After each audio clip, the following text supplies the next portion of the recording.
ದಾಸನ ಕೇಸ್ ವರದಿ ಮಾಡುವ ಬಗ್ಗೆ ಹೇಳಿದ್ದೇನು?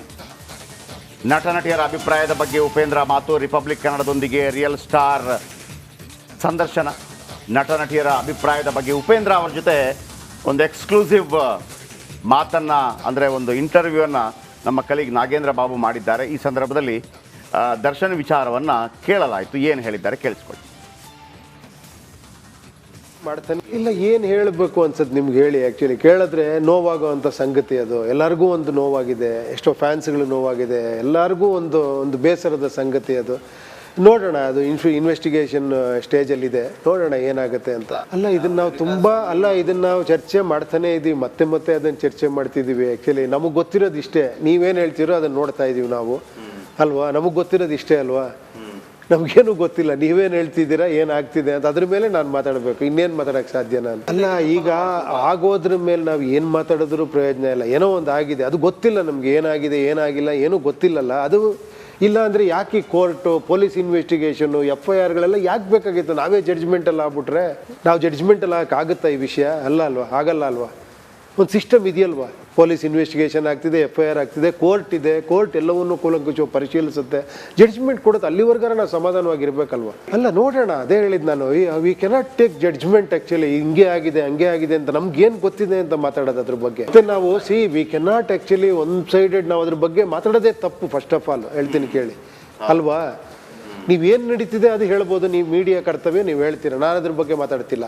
ಅದನ್ನಿಟ್ಕೊಂಡು ನಾವು ಅದ್ರ ಬಗ್ಗೆ ಸರಿನಾ ತಪ್ಪ ಅಂತ ಮಾತಾಡೋದೇ ಮೊದಲನೇ ತಪ್ಪು. ಆ್ಯಕ್ಚುಲಿ ಬಿಕಾಸ್ ಕೋರ್ಟಲ್ಲಿದೆ ಅದು. ಇಲ್ಲ, ಇನ್ನು ಸಿನಿ ರಂಗ ಮೀಟು ಕುರಿತು ಕೂಡ ಮನದಾಳದ ಮಾತು ಉಪೇಂದ್ರ ಅವರದ್ದು. ರಿಪಬ್ಲಿಕ್ ಕನ್ನಡ ಜೊತೆ ರಿಯಲ್ ಸ್ಟಾರ್ ಮಾತನಾಡಿದ್ದಾರೆ. ಇದರ ಸಂಪೂರ್ಣ ಸಂದರ್ಶನ ಇವತ್ತು ಸಂಜೆ 5:27ಕ್ಕೆ ಪ್ರಸಾರವಾಗುತ್ತೆ, ಮಿಸ್ ಮಾಡದೆ ನೋಡಿ.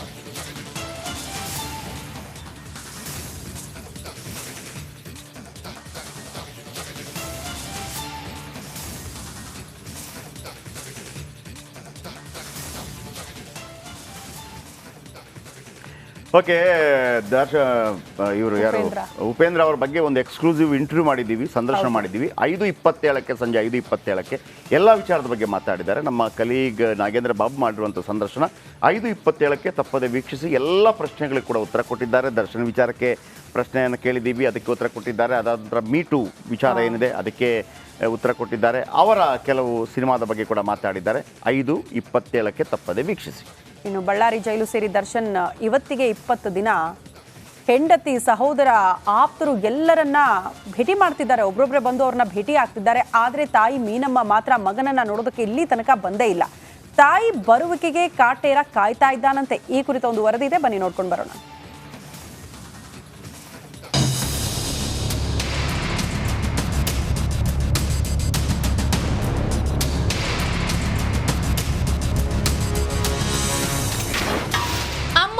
ನಿಲ್ಲದ ದರ್ಶನ್ ಧಾವಂತ, ಮೀನಮ್ಮನ ಕಾಡದೆ ಕಾಟೇರ ಕಂಗಾಲು.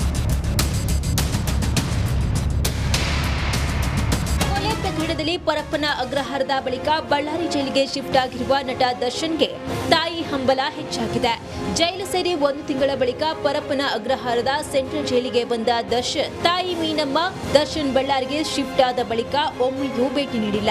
ತಾಯಿ ನೋಡಲು ದರ್ಶನ್ ಧಾವಂತದಿಂದ ಕಾಯ್ತಿದ್ದಾರೆ. ಆದ್ರೆ ಮೀನಮ್ಮ ಮಾತ್ರ ಮಗನ ಕಡೆ ತಿರುಗಿ ನೋಡ್ತಿಲ್ಲ.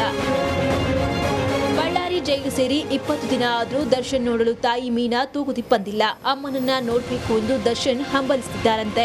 ಅಮ್ಮನ ಕನವರಿಕೆಯಲ್ಲೇ ದಿನವನ್ನ ದೂಡ್ತಿದ್ದಾರೆ ಎನ್ನಲಾಗ್ತಿದೆ. ದರ್ಶನ್ ಪತ್ನಿ ವಿಜಯಲಕ್ಷ್ಮಿ 3 ಬಾರಿ ಬಳ್ಳಾರಿ ಜೈಲಿಗೆ ಬಂದು ದರ್ಶನ್ ಅನ್ನ ಭೇಟಿಯಾಗಿದ್ರು. ಸಹೋದರ ದಿನಾಕರ್ ತೂಗುದೀಪ್ ಕೂಡ 2 ಬಾರಿ ಬಳ್ಳಾರಿ ಜೈಲಿಗೆ ಬಂದಿದ್ರು. ಆದ್ರೆ ದರ್ಶನ್ ತಾಯಿ ಮೀನಾ ತೂಗುದೀಪ್ ಬಳ್ಳಾರಿ ಜೈಲಿಗೆ ಬಂದಿಲ್ಲ. ಪತ್ನಿ ಹಾಗೂ ಸಹೋದರನ ಬಳಿ ತಾಯಿಯ ಬಗ್ಗೆ ದರ್ಶನ್ ವಿಚಾರಿಸಿದಂತೆ. ನಿನ್ನೆ ಬಂದಾಗಲೂ ಪತ್ನಿ ವಿಜಯಲಕ್ಷ್ಮಿ ಬಳಿ ತಾಯಿ ಬಗ್ಗೆ ವಿಚಾರಿಸಿದ್ದಾರೆ. ತಾಯಿಗೆ ಭಾವುಕ ಪತ್ರ ಬರೆದ ದಾಸ.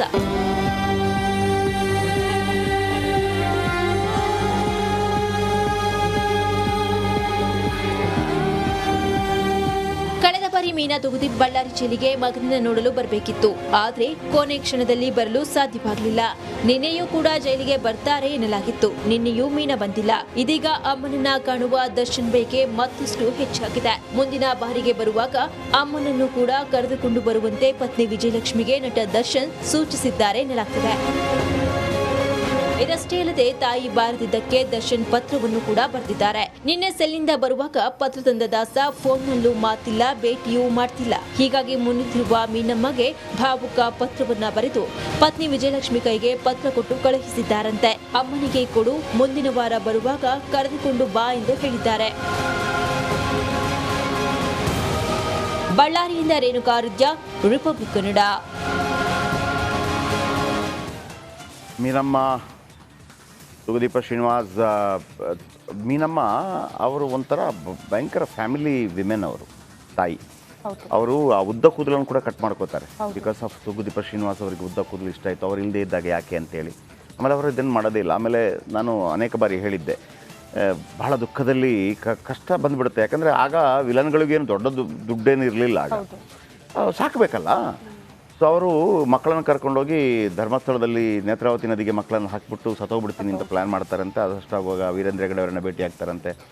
ವೀರೇಂದ್ರ ಹೆಗಡೆ ಅವರು ಹೇಳ್ತಾರಂತೆ, ಇಲ್ಲಮ್ಮ ಅಂದರೆ ಈ ಅವ್ರು ಗೊತ್ತಾಗ್ಬಿಡುತ್ತಲ್ಲ ಭಾಳ ಇದರಲ್ಲಿದ್ದಾರೆ ಅಂತೇಳಿ, ಈ ಮಕ್ಕಳು ನಿಮ್ಮನ್ನು ತುಂಬ ಚೆನ್ನಾಗಿ ಸಾಕ್ತಾರೆ. ಆಮೇಲೆ ಇವರು ಒಂದು ಕಡೆ ಹೇಳ್ತಾರೆ, ನೋಡ್ರೋ ಎಲ್ಲಿ ಟೆಂಟ್ ಹಾಕ್ತಿರೋ ಅಲ್ಲಿ ಇರ್ತೀನಿ ಕಂಡ್ರೋ ನಾನು ನಿಮ್ಮ ಜೊತೆ ಅಂತ ಹೇಳ್ತಾರೆ. ಆಮೇಲೆ ಮಕ್ಕಳು ವಿಪರೀತವಾಗಿ ಬೆಳೀತಾರೆ, ಸೂಪರ್ ಸ್ಟಾರ್ ಆಗ್ತಾರೆ. ಅದನ್ನು ದರ್ಶನ್ ಅವರೇ ಹೇಳ್ಕೊತಾರೆ. ಆದರೆ ಅಂಥ ಪ್ರೀತಿ ಇದ್ದಂತಹ ಮೀನಮ್ಮ ಕೂಡ ಒಂದೇ ಸಲ ಬಂದಿತ್ತು ಪರಪ್ಪನಾಗ್ರಹಾರಕ್ಕೆ 100 ದಿನಗಳ ಪೈಕಿ. ಅದುವೇ ಅನೇಕ ಡೌಟ್ಗಳಿಗೆ ಕಾರಣವಾಗ್ತಾ ಇದೆ. ತಾಯಿ ಮತ್ತು ಮಗನ ಸಂಬಂಧ ಚೆನ್ನಾಗಿಲ್ವೋ, ಏನೋ ಕಿರಿಕಿರಿ ಆಗಿದೆ ಅಂತಲ್ಲ. ಅವರ ಪರ್ಸನಲ್ ನಮಗೆ ಬೇಕಾಗಿಲ್ಲ. ಆದರೆ ತಾಯಿ ಬರದೇ ಇದ್ದಾಗ ಅನೇಕ ಊಹಾಪೋಹಗಳು ಉಂಟಾಗುತ್ತೆ, ಯಾಕೆ ಬರ್ತಾ ಇಲ್ಲ ತಾಯಿ ಅಂತೇಳಿ. ಹಾಗಾಗಿ ಅವ್ರಿಗೊಂದು ಪತ್ರ ಕೂಡ ಬರೆದಿದ್ದಾರಂತೆ. ಆಮೇಲೆ ತಾಯಿ ಮಗನ ಸಂಬಂಧ ಚೆನ್ನಾಗಿರಲಿ, ಆಮೇಲೆ ಹಾಗಂತ ತಾಯಿ ಮಗನ ಸಂಬಂಧ ಚೆನ್ನಾಗಿರಲಿ, ಗಂಡ ಹೆಂಡತಿ ಸಂಬಂಧ ಚೆನ್ನಾಗಿರಲಿ, ಹಾಗಂತ ಮಾಡಿದ ಕೃತ್ಯವನ್ನು ವಿಜೃಂಭಿಸೋದಿದೆಯಲ್ಲ, ಮಾಡಿದ ಕೃತ್ಯ ಸರಿ, ಅರೆ ಮಾಡಿದ್ದೆಲ್ಲ ಸರಿ. ಇಂಥ ಅಭಿಮಾನಿಗಳಿರ್ತಾರಲ್ಲ, ಅವ್ರು ಮಾಡಿದ್ದೆಲ್ಲ ಸರಿ ಅಂತಂದರೆ ಇದು ಎಂತೆಂಥವ್ರನ್ನೇ ಬ್ರಿಟಿಷರನ್ನ ಓಡಿಸಿದ್ದೀವಂತೆ. ಮಾಡಿದ್ದೆಲ್ಲ ಸರಿ ಅಂತ ಪಾಳೆಗಾರ ಬುದ್ಧಿವಂತ ಇಲ್ಲಿಗೆ ದೇಶಕ್ಕೆ. ಕೊಲೆ ಆದರೆ ಕೊಲೆ ಆರೋಪಿಗೆ ಶಿಕ್ಷೆ ಆಗಬೇಕು. ಕಾನೂನುಬದ್ಧವಾಗಿ ಯಾವುದು ತಪ್ಪೋ ಅದು ತಪ್ಪು, ಯಾವುದು ಮಾಡೋದಕ್ಕೆ ಅವಕಾಶ ಇದೆಯೋ ಅದು ಮಾಡ್ಬೋದು ಅಷ್ಟೇ.